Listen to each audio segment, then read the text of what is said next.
संवर्धन केलं। सांगायची गोष्ट एवढी की 50 वर्षात एक माणूस 395 किल्ल्यांचं संवर्धन करतो का मिळवतो, तर सर्वसामान्य माणूस हा 50, 100, 101 जो पण काय आहे ते जीवन जगतो, इहलोकीची यात्रा संपून परलोकात जातो, एखादा फ्लॅट वगैरे घेतो, बंगला घेतो। तर हा जो दूरदृष्टिकोन शिवाजी महाराजांकडे होता की एवढ्या लाईफस्टाईलमध्ये काय गोल अचीव्ह करायचे, तो सगळ्यांनी आपला स्वतःमध्ये आत्मसात करायचा आहे।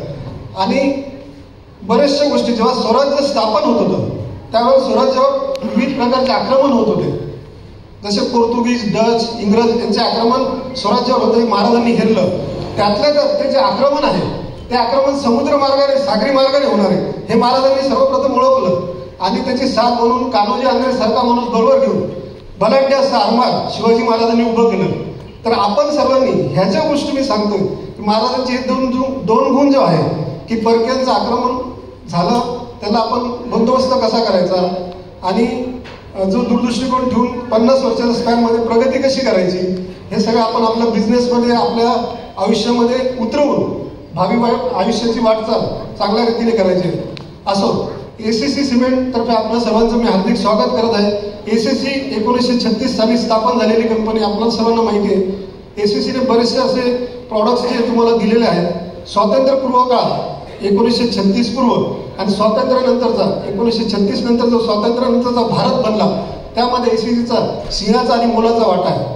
हा भारत निर्माण होत असताना बरेचसे असे स्थित्यंतर आले, क्लायमॅटिक कंडिशन बदलल्या, त्यामध्ये कंपनीने 3 हात नाका ठाणे ते रिसर्च सेंटर उभं केलं।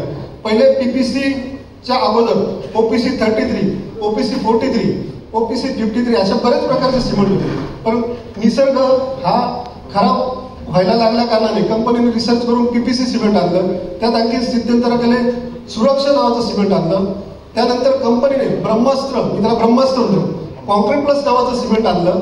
अशा पद्धतीने कंपनीने आपल्याला एक ना अनेक असे प्रॉडक्ट देऊ केले आणि आपल्या सर्वांचा हिताचा विचार करून कंपनीने व्यापाऱ्यांचं हित बघितलं।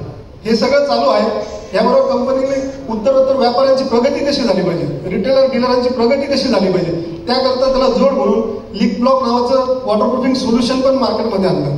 एक गोल्डन कलरची बॉटल आहे, ब्लॅक कलरची बॉटल तुम्ही सगळ्यांनी वापरला आहे। त्यानंतर कंपनीने टाईल्स ॲडेसिव्ह मार्केटमध्ये आणले, जुनी टाईल्स असेल त्याच्यावर नवीन टाईल्स बसवणे, नवीन घराची टाईल्स असेल ती बसवणे, ढोलपुरीचं डेकोरेशन असेल, असे एक ना अनेक प्रकारचे प्रॉडक्ट्स आपल्याला देऊन आपली उत्तरोत्तर प्रगती कशी होईल, आपण फिनान्शियली साऊंड कसं बनाल यासाठी कंपनीने प्रयत्न केलेला आहे।